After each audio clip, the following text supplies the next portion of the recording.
వేద ఇంకా యశోద చేసిన పని గురించి ఆలోచిస్తూ ఇక బాధపడుతూ ఉంటుంది చీకట్లో.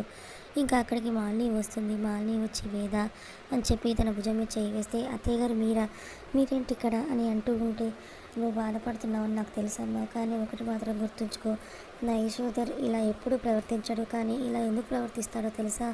వాడి మనసు గాయమైనప్పుడు మొదటిసారిగా ఆ మాలవిక వాడి మనసు గాయం చేసి వెళ్ళిపోయినప్పుడు వాడు ఇలా పిచ్చోడైపోయి ఎక్కడికో వెళ్ళిపోయాడమ్మా. వాడు చాలా రోజుల పాటు మా దగ్గరికి రాలేదు. మళ్ళీ అదే పరిస్థితి ఇప్పుడు వచ్చింది.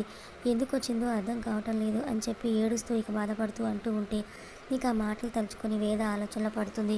యశోధర్ ఎక్కడికి వెళ్ళుంటాడు అని చెప్పి ఆలోచనలో పడిపోతుంది. ఇక మాలిని మాత్రం, నా కొడుకుని ఎలాగైనా మళ్ళీ నువ్వే మామూలు మనిషిని చేయాలి వేద, నువ్వే చెయ్యాలి అని చెప్పి ఏడుస్తూ బాధపడుతూ ఇంకా తనని వేడుకుంటూ ఉంటుంది.